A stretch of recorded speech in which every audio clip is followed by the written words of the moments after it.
Hey everybody, Steve Vigil here again for another video on private lending. We've got a little series going here and we're talking to our borrowers. If you want to be that borrower going out and looking for that private lender, we're doing a little series here on some of the steps that we take in this process and what we're doing. You know, one of the things that we don't do that I have seen done many times is we don't stand. If we're at a networking event, I'll give you an example. Being at a networking event and everybody's going into the room where the presentation is going to be done, and someone is standing at the door asking everyone that walks in if they're a private lender. I have seen this happen more than once, and that individual is going to get nothing but no's all night long. And they should get no's all night long. This is not how it works. This is not what you should be doing. And so as a borrower, you know, we have some very specific things that we do, especially now. You know, in the beginning, you know, we didn't know as much and there was some hit and miss and we kind of stumbled over ourselves a time or two, but we were able to figure that out. And because of that, we were able to come up with some very great systems that we use nowadays. And, you know, it's very important for me to teach you that and show you and talk to you about what we do, because we want to be ethical in our approach. We want to make sure that that our lenders are attracted to us for a lot of different reasons, based on the deals we're doing, based on a number of different things. So I want to, you know, do this little series for you with that. And again, I always want to make sure that I'm giving my little disclaimer that, you know, this is education based on what I do and how I've done it. I'm certainly not an attorney. I am not a CPA. You know, do your own due diligence every single time on every deal and get professional advice when you need it. When you need to talk to an attorney, you get an attorney involved. When you need to talk to an accountant, CPA, get them involved. It is very important. You don't always only want to protect yourself, you want to protect the other party as well. So very important. So let me share my screen and we'll get going on this quick little video here. Okay, I've been actually had some questions here lately, so I just want to kind of go back and explain things. You know, what is private money? A lot of people get confused about this, and a lot of people aren't really sure what private money is. And I say this just because the people that come to me and ask me these questions about this. So I always want to make sure that everybody has a good understanding of what private money is. And it's really pretty simple. This is money loaned by a private individual. And that private individual could be someone that owns a company, has additional money sitting in the bank that they want to get to work. It could be a partnership of some sort. And partnership is a big word that could mean a lot of different things. And we don't have any partnerships that we do that kind of stuff with. But there's trust. And yes, we do have some lenders that do have some trust that we work with. Very good avenue of doing that. But you know, to find out about trust, like I said, you want to talk to an attorney, CPA, things like that. And then we use a lot of IRA money. You know, we have an IRA custodian that we use, and you know, we have been able to build a lot of great relationships with individuals that have money in IRAs. They're able to invest, and we're able to put their money to work in different things that we do.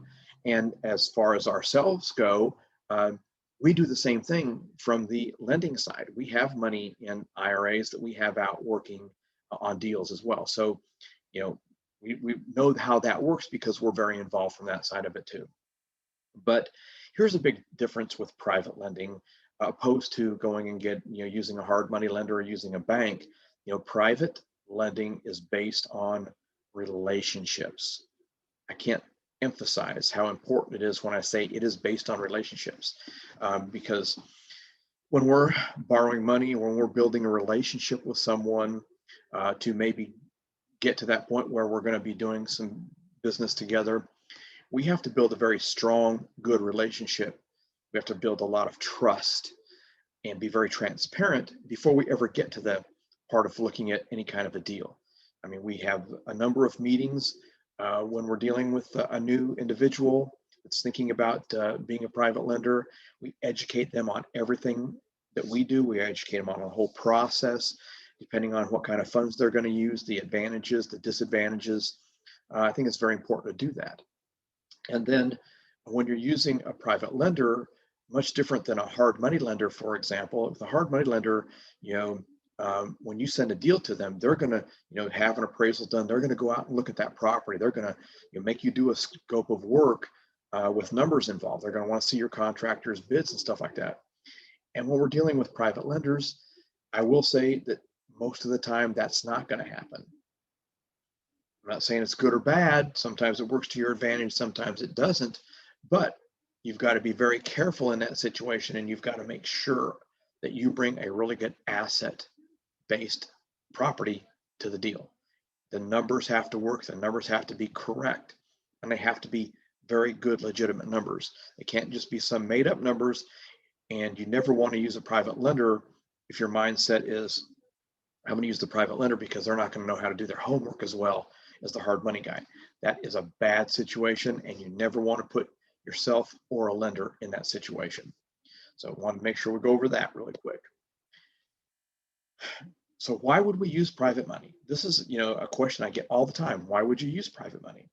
Well, when I use private money, especially nowadays, I put money in my pocket every time I buy. Every single time I buy, I put money in my pocket.